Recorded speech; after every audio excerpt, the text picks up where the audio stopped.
I thought I was saving a starving cat from the rain that night. I had no idea she was about to save me from myself. I was 32 years old when I realized I had become invisible. Not literally, of course.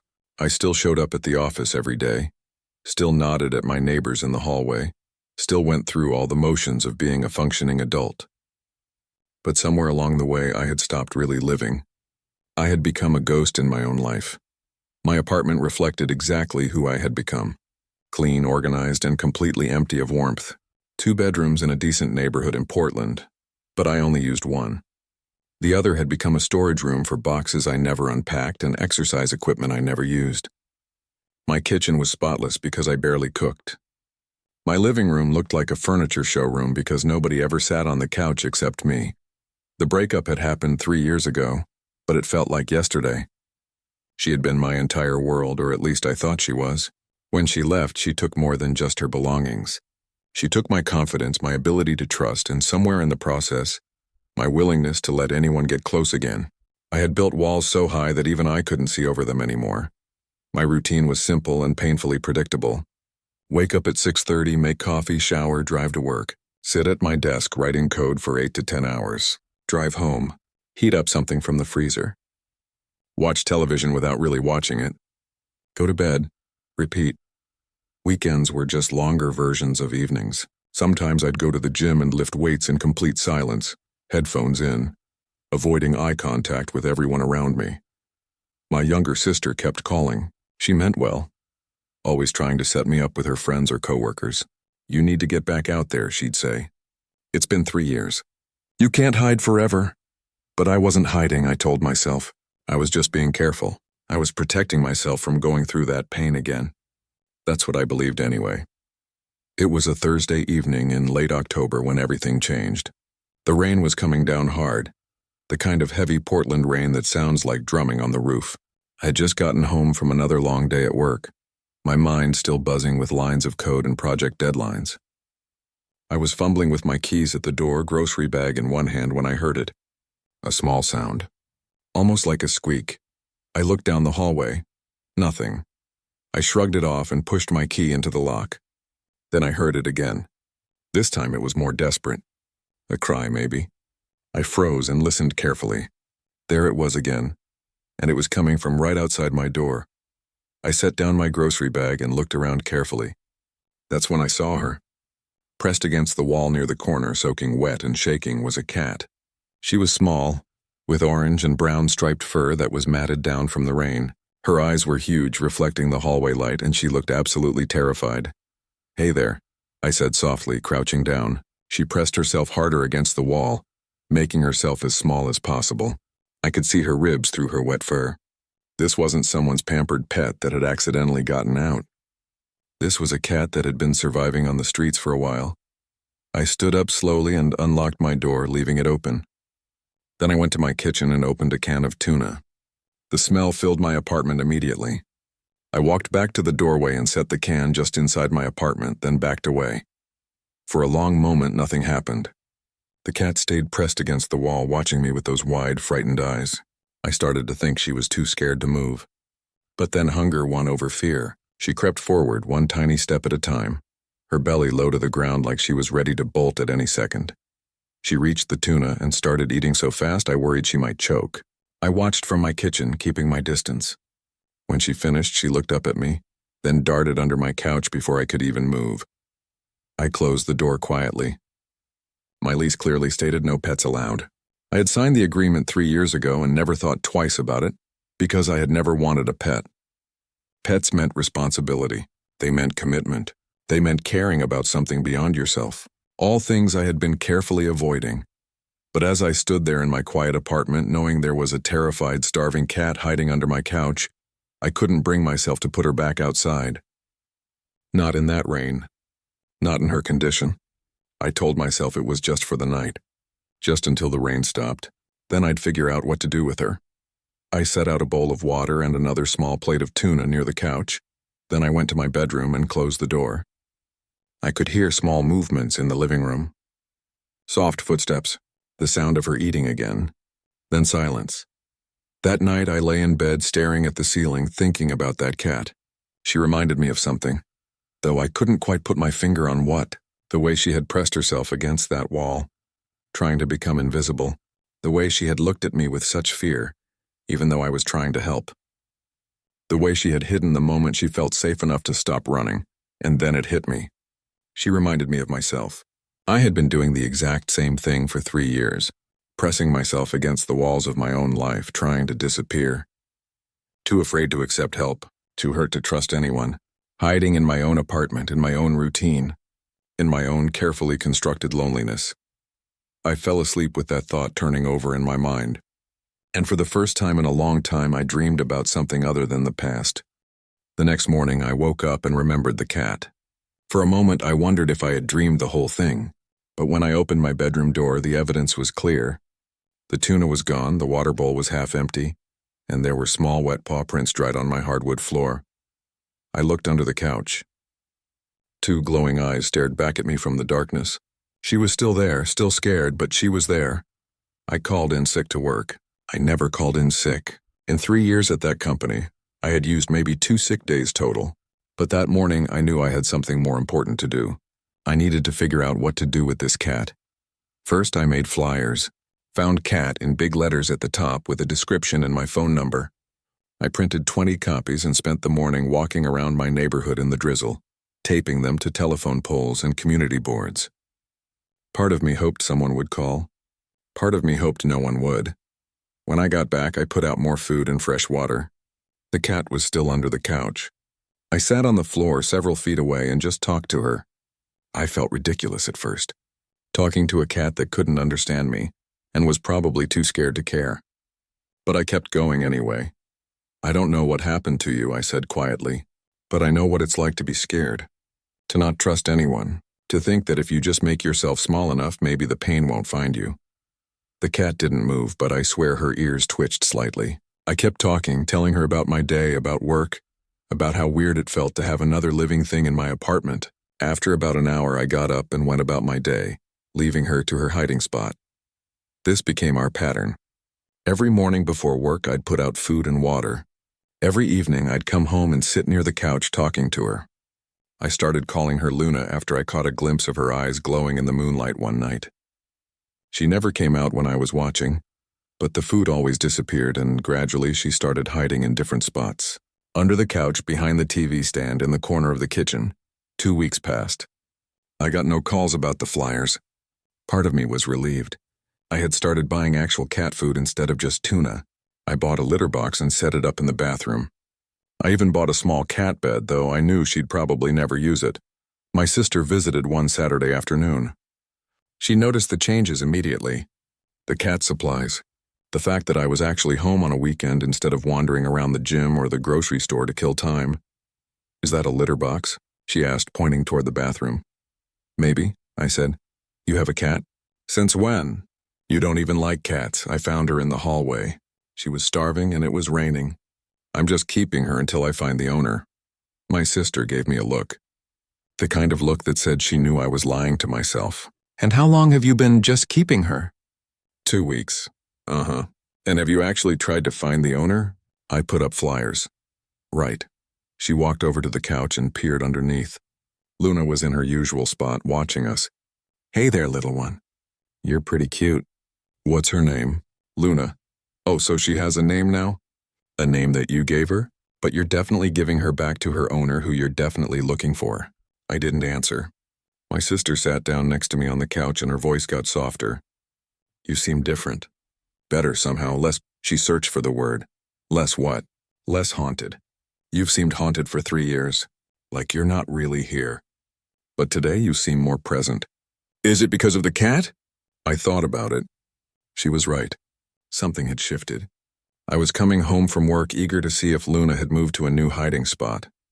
I was thinking about something other than code and old memories. I was taking care of something beyond myself. "Maybe," I admitted. That night, after my sister left, something amazing happened. I was working at my dining table, laptop open, trying to fix a problem with a project at work. The deadline was approaching and nothing was going right. I could feel the old anxiety building. The same anxiety that used to send me spiraling. The fear of failure. The voice in my head that sounded suspiciously like my ex. telling me I'd never be good enough. I was so focused on my screen that I didn't notice Luna until she jumped onto the table. I froze. She had never come this close before. Never shown herself when I was in the room and alert. But there she was, sitting just 2 feet away from my laptop, looking at me with those big eyes. "Hey, Luna," I whispered, afraid to move and scare her away. She blinked slowly at me. Then, as if she had made a decision, she walked closer and sat down right next to my laptop. Her tail curled around her paws. She started purring. It was the first time I had heard her purr. The sound was so simple, so ordinary, but it hit me like a wave. All the tension in my shoulders released. The anxiety that had been building just melted away. I wasn't alone in my apartment anymore. I wasn't alone with my thoughts and my fears and my failures. There was this small, brave cat sitting next to me, trusting me enough to be visible.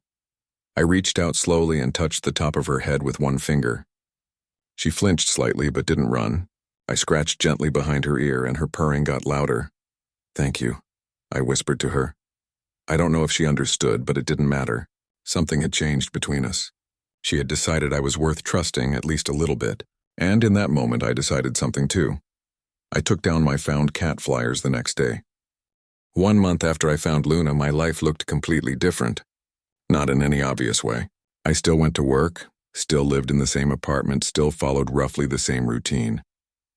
But everything felt different. The apartment didn't feel like a storage unit for my existence anymore.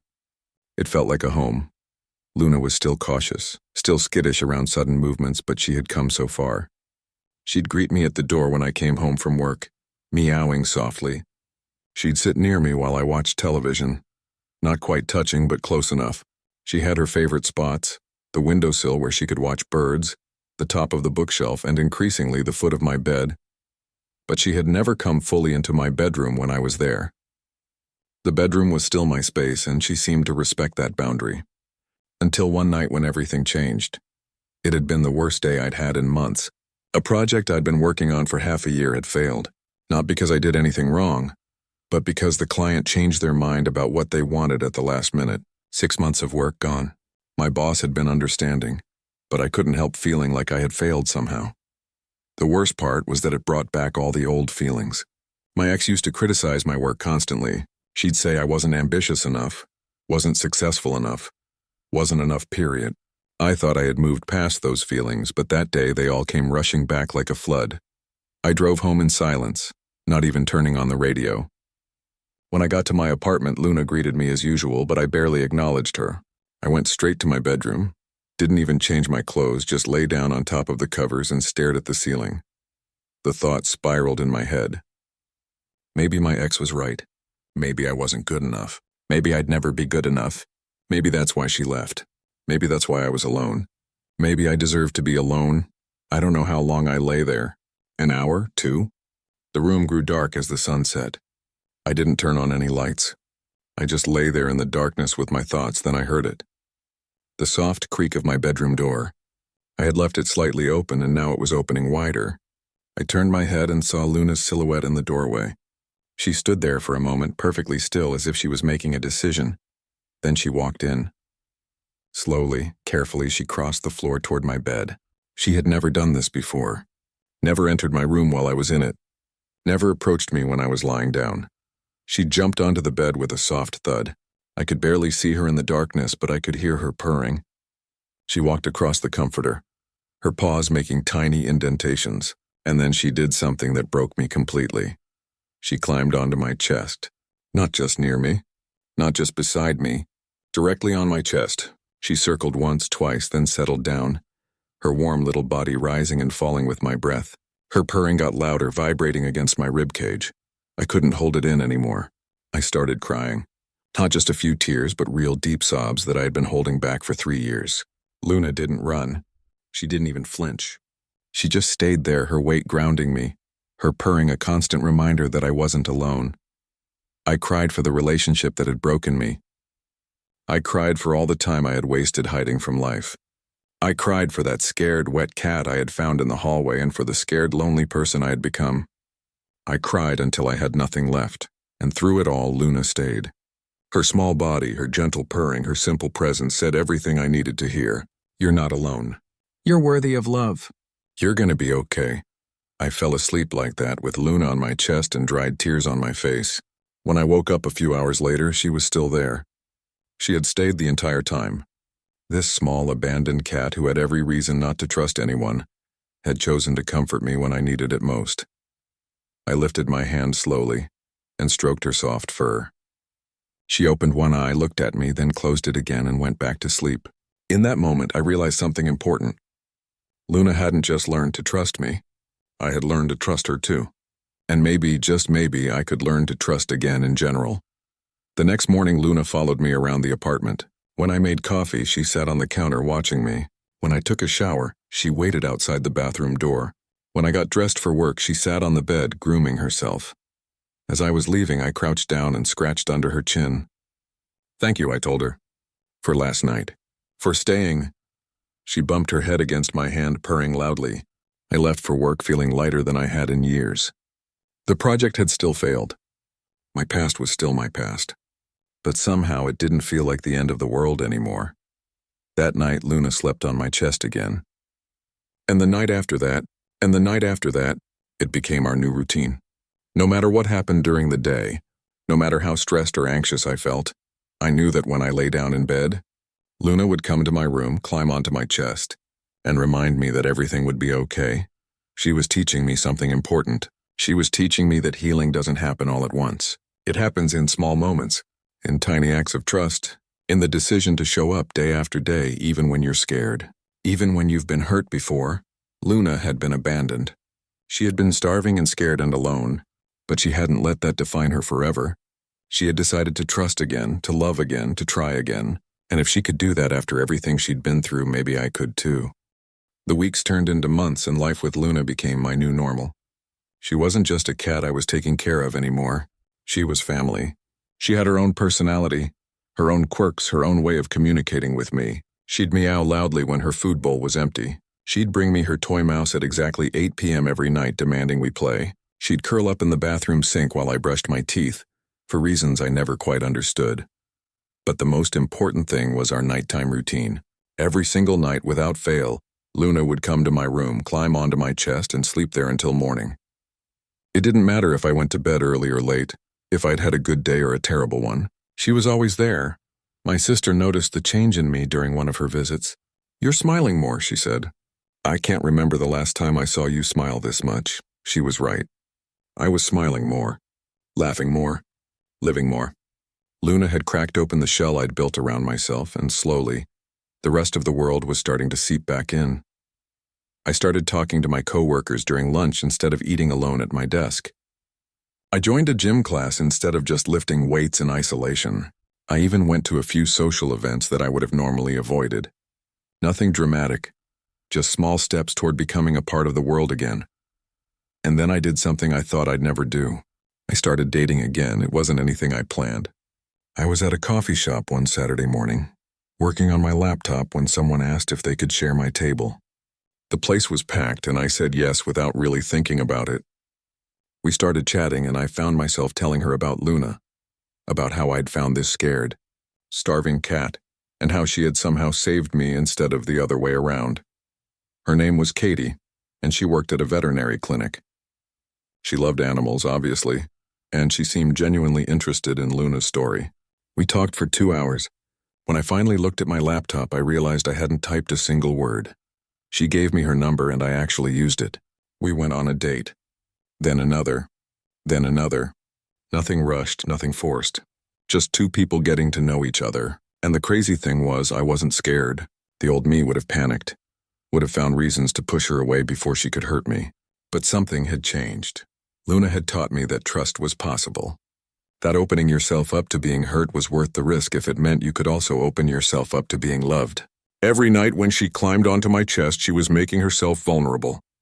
She was trusting that I wouldn't hurt her, that I would keep her safe. And she was right to trust me. Maybe other people deserved that same trust.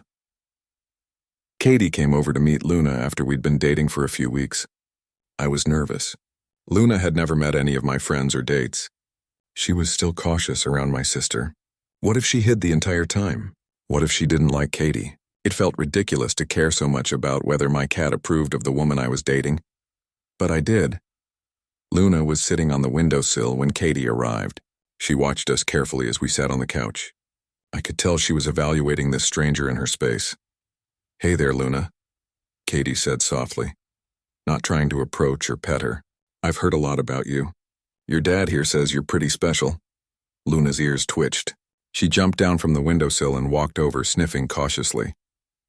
Then, to my complete shock, she jumped onto the couch and settled right between us. Katie smiled and gently scratched behind Luna's ears. Luna started purring immediately. "I think she likes you," I said, feeling a ridiculous amount of relief. "The feeling is mutual," Katie replied. "She's beautiful." That night, after Katie left, Luna climbed onto my chest as usual. But this time I felt different. I felt hopeful. For 3 years I had been stuck in the past, letting old hurts define my present. But Luna had shown me that moving forward was possible. That trust was possible. That love was possible. "You're a good judge of character," I told her, stroking her soft fur. She purred louder, kneading her paws gently against my shirt. "But life has a way of testing you right when things start getting good." About 6 months after I found Luna, I came home to a letter taped to my door. It was from the building management. Someone had reported that I had a pet in my apartment, which violated my lease agreement. I had 30 days to remove the pet or face eviction. My stomach dropped as I read the words. I looked down at Luna, who was waiting by the door as usual, ready to greet me. How could I give her up? She wasn't just a pet. She was the reason I had started living again. She was my family. I went inside and sat on the couch reading the letter over and over. Luna jumped up next to me, sensing something was wrong. She bumped her head against my arm, trying to comfort me the way I had comforted her so many times. "What am I going to do?" I asked her. I considered my options. I could move, but finding a new apartment that allowed pets in Portland wasn't easy or cheap. I could try to rehome Luna, but the thought made me physically ill. I could try to fight the eviction, but I had clearly violated the lease. Katie suggested I talk to the landlord directly, explain the situation, see if there was any way to work something out. It seemed like a long shot, but I didn't have many other options. The next day I went to the management office. My landlord was a man in his 60s who I'd only met once when I signed the lease. He looked up from his desk when I walked in. "I'm here about the letter," I said. "About my cat." He nodded, his expression neutral. "The policy is clear. No pets allowed." "I know," I said. "But please let me explain." And I did. I told him everything.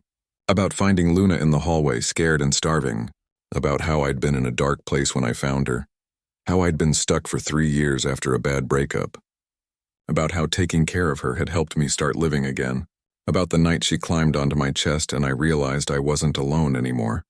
The landlord listened quietly. When I finished, he was silent for a long moment. Then he sighed and leaned back in his chair. "My wife died 4 years ago," he said quietly. "Cancer. After she passed, I thought I was done. Thought I'd just go through the motions until it was my turn. Then one day, a stray dog showed up at my house. Skinny thing covered in fleas. I took him in just for the night, I told myself." He smiled sadly. "That was 4 years ago. Duke is sleeping under my desk right now." I looked down. Sure enough, there was a gray muzzled dog curled up in a bed under the desk, snoring softly. "The no-pet policy exists because pets can be destructive," the landlord continued. "Because some people don't clean up after them, don't take care of them properly. But I can tell you're not one of those people, and I know what it's like to have something to live for again." He pulled out a form from his desk drawer. "There's a pet deposit. $500 plus an extra $50 a month added to your rent. If you agree to those terms, you can keep your cat." I almost cried right there in his office. "Yes, absolutely, thank you," he nodded. "Take care of that cat. And take care of yourself." That night, I told Luna the good news as if she could understand. "You get to stay," I said, holding her close. "We get to stay together." She purred and licked my chin, then did something she'd never done before. She reached up with her paw and touched my face gently, as if she was saying thank you. A year passed. 1 full year since that rainy night when I found a terrified cat in my hallway and made the decision to bring her inside. Sometimes I thought about what would have happened if I had just walked past her, if I had decided it wasn't my problem, if I had left her out there in the cold and the rain. My life would look completely different. I'd probably still be going through the motions, still hiding from the world, still letting the past control my present. But I didn't walk past her. And because of that one decision, everything changed. Luna wasn't the timid, scared cat I'd found anymore. She was confident, playful, and absolutely convinced that she owned the apartment and I was just lucky enough to live there. She had her routines, her favorite spots, her own way of running the household. The food bowl needed to be filled at exactly 7 a.m. and 6 p.m. The litter box needed to be cleaned every morning. Playtime was non-negotiable at 8 p.m. But the best routine, the one that never changed, was our nighttime ritual. Every single night, Luna would come to my bedroom, jump onto my bed, and settle on my chest. Her purring would lull me to sleep. Her warmth would ground me. Her presence would remind me that I was home. Katie and I were still together, taking things slow but steady. She understood my need to be cautious, to build trust gradually. She had been through her own difficult breakup a few years back. We both knew what it was like to be hurt, and we were both learning how to love carefully but fully. She had met my sister, who approved immediately. "She's good for you," my sister said. And more importantly, Luna approves. It was true. Luna had taken to Katie completely. When Katie came over, Luna would greet her at the door, meowing excitedly. She'd sit between us on the couch or sometimes on Katie's lap. But she never slept on Katie's chest. That was still just for me, and somehow that felt right. My job was going well. I'd been promoted to lead a new team, and I was actually excited about the work. I had started mentoring a junior developer, and I found that I enjoyed teaching, helping someone else grow. The old anxiety about failure was still there sometimes, but it didn't control me anymore. I had even started writing. Nothing serious, just a journal where I wrote about my day, my thoughts, my feelings. My therapist had suggested it. Yes, I was seeing a therapist now. Luna had gotten me to open up emotionally, and therapy was helping me understand and process everything I'd been through. One evening, I was sitting on my couch with Katie beside me and Luna between us. It was a perfectly ordinary moment. We were watching a movie, sharing a bowl of popcorn, and Luna was purring contentedly. And in that moment, I realized I was happy, genuinely, completely happy. It wasn't dramatic. There were no fireworks or grand revelations. Just a quiet moment of contentment, of feeling at home in my own life. After 3 years of feeling lost, I had found my way back. Later that night, after Katie left, I sat at my desk and opened my journal. I wanted to write about that moment, about this feeling, but as I started writing, my mind went back to that night, the night that changed everything. I wrote about finding Luna in the hallway, about bringing her inside, about the weeks of her hiding, gradually learning to trust, about the night she first came to my room, dropped her guard completely and laid across my chest, about how that one act of vulnerability and trust had broken something open inside me. She slipped into my room, dropped her defenses, and lay across my chest, I wrote. In that moment, she taught me the most important lesson I'd ever learned. That being vulnerable isn't weakness. That opening yourself up to be hurt is the only way to open yourself up to be loved. That trust, real trust, is the bravest thing any of us can do. I looked over at Luna, who was sitting on the windowsill watching the street below. She had been abandoned, left to survive on her own, hurt by whoever had owned her before. She had every reason never to trust anyone again. But she chose to trust anyway. She chose to love anyway. She chose to try again, and by choosing that, she had saved me. Not because I rescued her from the street, but because she rescued me from myself. She rescued me from my fear, from my isolation, from the prison I'd built in my own mind. Sometimes, I wrote, the things we rescue end up rescuing us. That night, Luna came to my room as always. She jumped onto the bed, walked across the comforter, and settled onto my chest. I wrapped my arms around her gently, feeling her warmth, her purring, her absolute trust. "Thank you," I whispered to her, "for everything. For trusting me, for teaching me, for staying." She looked up at me with those bright eyes and blinked slowly. In cat language, that's a kiss, Katie had told me. A sign of trust and love. I blinked back slowly, and Luna's purring got even louder. I thought about everything that had changed in 1 year. I had gone from a man hiding from life to someone actively participating in it. From someone convinced he'd never trust again to someone building a real relationship. From someone going through the motions to someone actually living. And it all started with one small act of compassion on a rainy night. One decision to bring a scared wet cat inside instead of walking past. One choice to care about something beyond myself. The funny thing about life is that you never know which moments will matter, which decisions will change everything, which small acts of kindness will ripple out and transform your entire world. I thought I was just helping a stray cat. I didn't know I was actually saving myself. As I drifted off to sleep that night, Luna still purring on my chest, I felt grateful. Grateful for that rainy night. Grateful for finding Luna. Grateful for every small step that had led me here. Grateful for second chances, for healing, for the courage to try again. The title of this story might sound shocking or inappropriate at first. She slipped into my room, dropped her clothes, and lay across my chest. But now you know the truth. It wasn't what you thought. It was something so much better. It was about a small, brave cat who decided to trust a broken man, who climbed onto his chest on his darkest night and showed him that he wasn't alone, who taught him that love, trust, and vulnerability were still possible, even after everything. Luna is sleeping on my chest right now as I finish writing this. Her fur is soft under my hand.